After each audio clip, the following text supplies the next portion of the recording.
Hey guys, it's Abby. So after I finished the original twisted wire pendant tutorial, I actually found a different and maybe easier way to do it without the weaving wire. The end result is slightly different.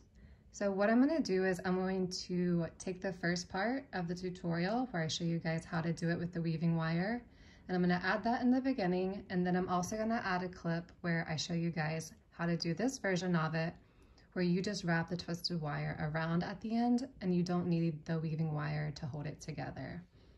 I'm still going to keep the original tutorial up, that way you guys can see the different versions of these pendants that I make with the double wire effect and all of that fun stuff.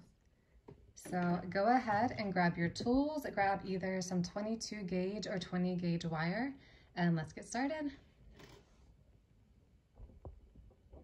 So you'll need some beads or stones that are drilled all the way through, some 20 gauge and some 22 gauge copper wire or any other color that you'd like.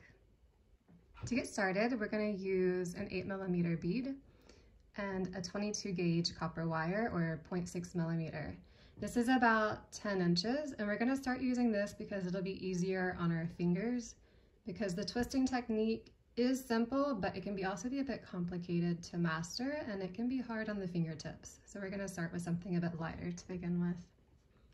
So we'll just take our bead and put it on our wire, so we're about in the middle,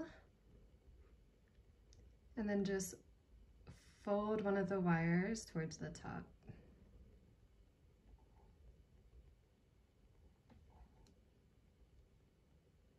Maybe a bit slippery. All right, so once you have your wire, this will be a little bit tricky because this bead is gonna wanna spin like crazy. So what I have found to be the best is to somehow hold it in a way that I can block it with my thumb. And we're gonna take these two wires here and twist them. So I like to keep the wires at a similar angle, and you're just gonna simply twist. And while you're twisting, you'll notice that sometimes one of the wires will come closer and then it'll look like the other wire is simply just wrapping around it. In order to prevent that, it's really important to keep the angle right here really even, and then just take your time twisting. I also find it easier to only twist this end. I tried with this one and it gives the wire a really uneven look. It becomes really scrunched up towards the base of the bead, but maybe that's just me.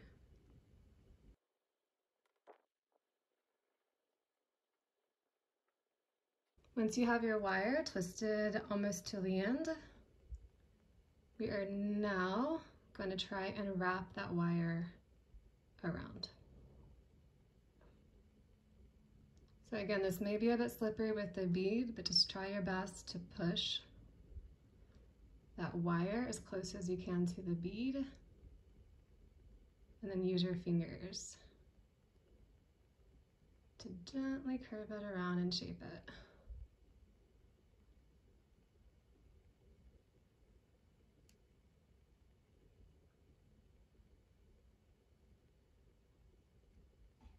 So here you can either stop with one loop around, or you can go around like another time to get a similar look to this style, or more like that. So I think I'm gonna go around one more time just so I can show you guys.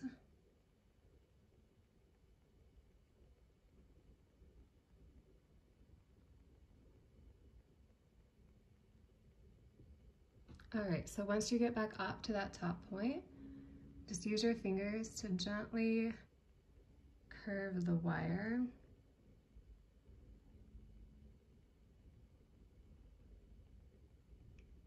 And let me twist mine a little bit more to make sure it's long enough for the bell. And now we're gonna take our round nose pliers and gently curve that top wire back to make a bell. Use my fingers to pull. And I'm going to change the position and finish pulling the wire to make it a little loop.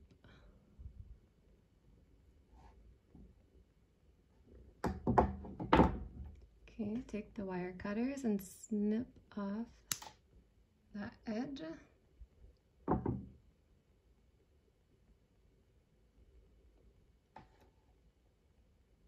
right, now here, I did forget to mention that in the beginning, but we are gonna use a smaller weaving wire to attach all of this because this is a very soft, flexible wire, and this will come undone if we don't secure it. So let's just grab some 28 gauge weaving wire.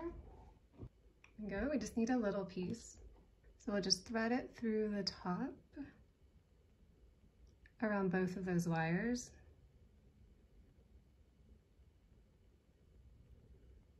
Okay, and we're gonna loop it around 1 or 2 times to secure this.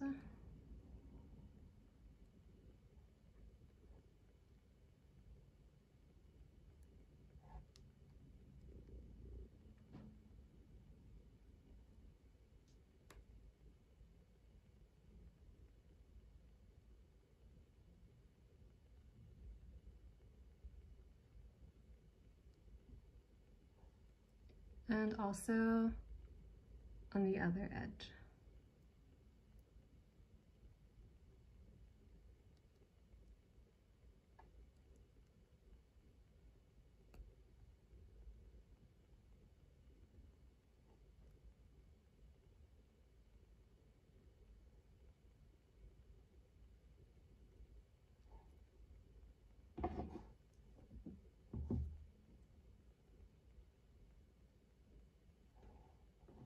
So I did about 3 times total on each side, and I'm gonna take my pliers and just give it a tug to make sure that that's really tight. And then take my wire cutters and clip as close as I can to the edge of the braided wire.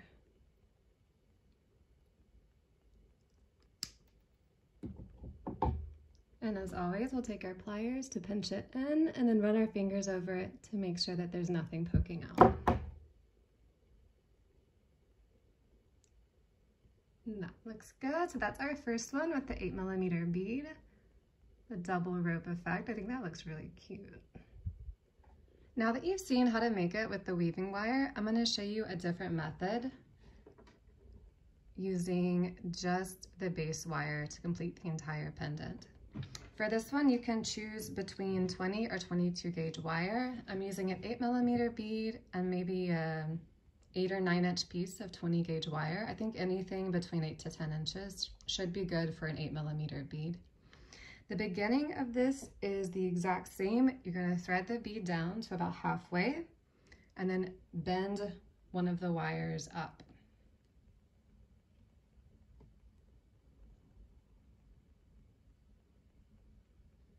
Okay, and just like in the other tutorial, we're going to twist the wire all the way to the end. And beads are still a bit tricky, so it really helps if you create some leverage by pinching where that wire is.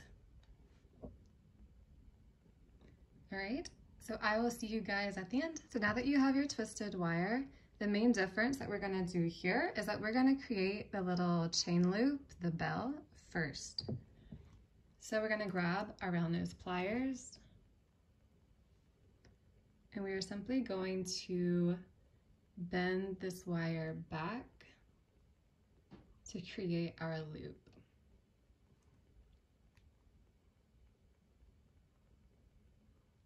Now I'm folding mine on the left side. It doesn't really matter which side. All you want to make sure is that whenever you pull the wire, you cross it over where you just made that loop.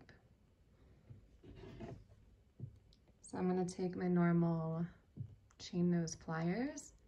I'm just going to bend this wire across.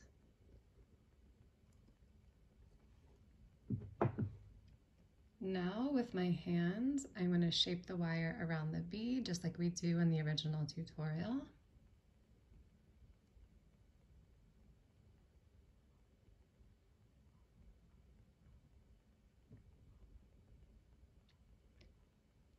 And at this point, I'm going to cross the wire over.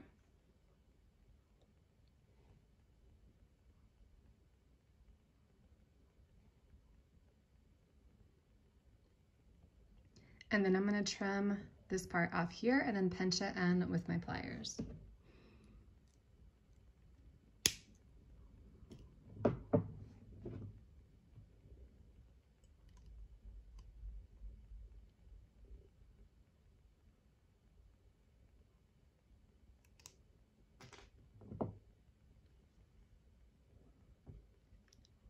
So after it's done, you can use your pliers to kind of squeeze everything into place to get it how you like it.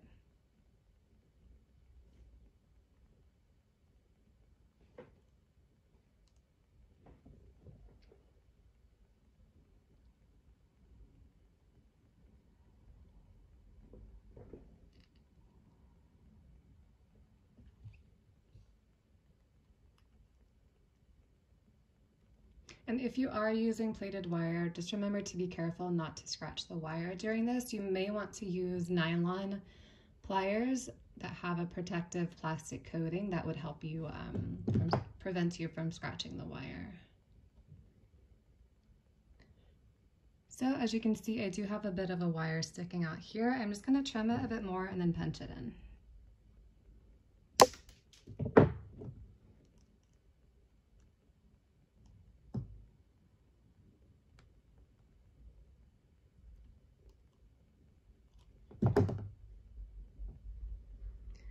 And there is the second method. I find this one works really well with 22 gauge wire too. I think it's really cute. And if you do want your pendants to have this antique effect, this is called oxidizing the metal, and you will be using a liver of sulfur solution in order to do that. It sounds very technical, but it's actually really easy to do, and I'll be showing you guys how to do that in another tutorial. All right, so I hope you guys enjoyed this, and please let me know which version of this you prefer. I'm still not sure. I mean, they do have very different looks. So yeah, I'd love to hear your thoughts on it, and I hope you make something cute. Wishing everyone a lovely day. I'll see you soon.